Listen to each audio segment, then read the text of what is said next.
Condene o falso ensino. Dr. Martin Lloyd-Jones. Note a maneira pela qual o falso ensino é denunciado no Novo Testamento e a linguagem empregada com relação aos falsos mestres. Observem, em particular, o modo como nosso Senhor o faz, pois todo o clima da opinião atual é completamente avesso a isso.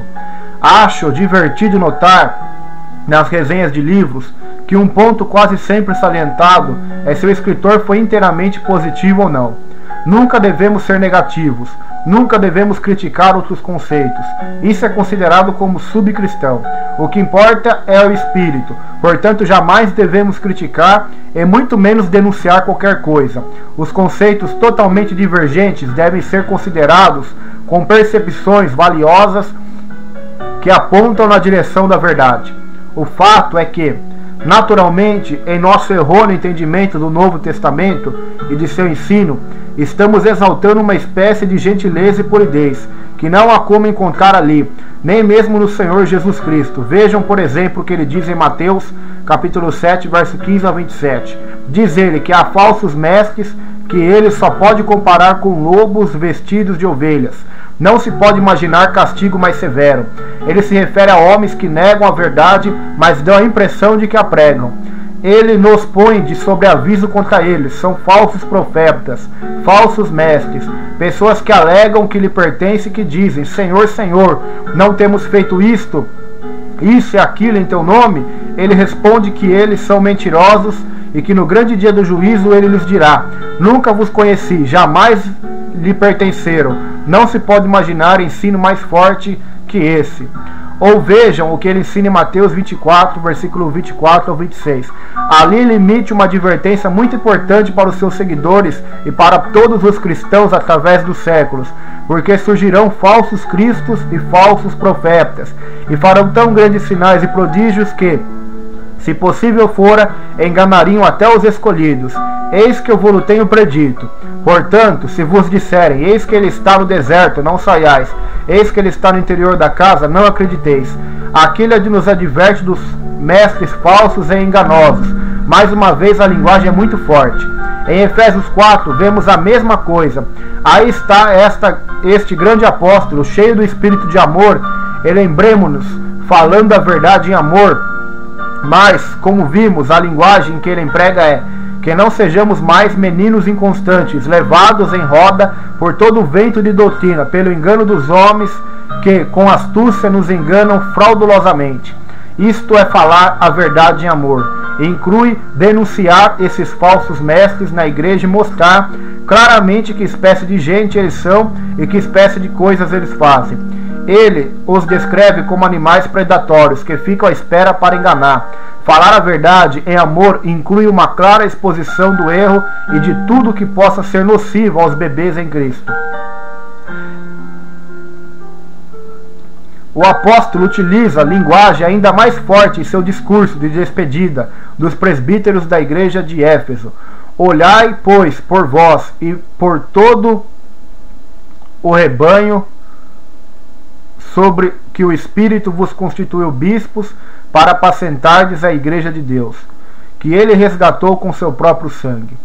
Porque eu sei disso, que depois da minha partida entrarão no meio de vós lobos cruéis, que não perdoarão ao rebanho, e que dentre vós mesmos se levantarão homens que falarão coisas perversas, para atrair os discípulos após si.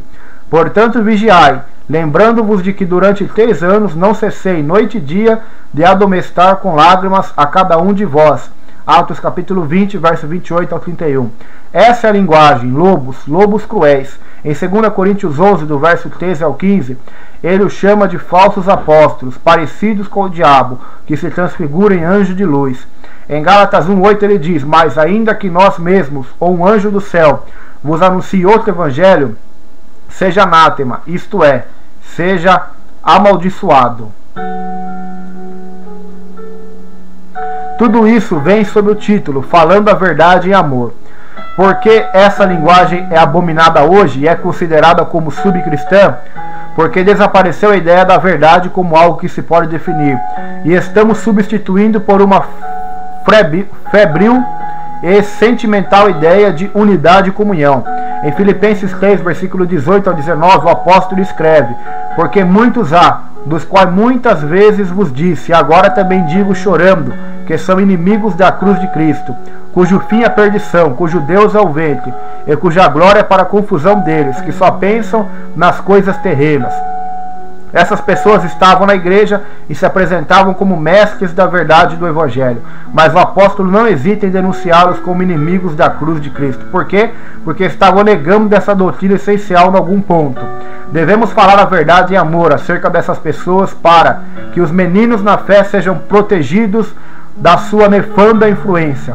Os termos empregados com relação a tais pessoas são extraordinários em sua força e em sua variedade. Ele fala de filosofias e vãs sutilezas, tradições dos homens, Colossenses 2:8, clamores vãos e profanos, 1 Timóteo 6:20, palavras que roem como gangrena, câncer, 2 Timóteo 2:17.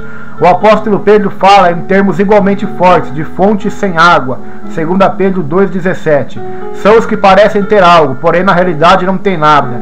O que há em seu evangelho? Qual é o seu conteúdo? Insistem em tagarelar sobre o amor, entretanto, de que amor falam? Onde está a sua salvação? Qual o sentido dos termos que empregam? Observe também a linguagem usada por Judas. Examine a linguagem usada nas cartas igrejas, em Apocalipse capítulo 2 e 3. O Novo Testamento fala de pessoas levadas a extraviar-se pela operação do erro e de pessoas que acreditam na mentira, segundo Tessalonicenses capítulo 2, versículo 11. Nele, os falsos profetas são classificados como cães, como pessoas que ensinam e proferem heresias de perdição, cujos caminhos são perniciosos, pessoas mentirosas. Ele se refere ao falso ensino como gangrena, como câncer que corrói os órgãos vitais. Esse é o ensino do Novo Testamento. Tudo isso, no entanto, é abominado hoje em dia e é considerado como sendo uma completa negação do espírito de amor e de comunhão, e de fato uma negação do Espírito de Cristo. Em outras palavras, este ensino moderno sobre a unidade afastou-se tanto do Novo Testamento que qualquer elemento polêmico presente na pregação e no ensino da verdade lhe causa aversão. Como digo, é-nos dito que jamais devemos ser negativos, que sempre devemos ser positivos. O homem admirado é o que diz: não sou polemista, sou simplesmente um pregador do Evangelho.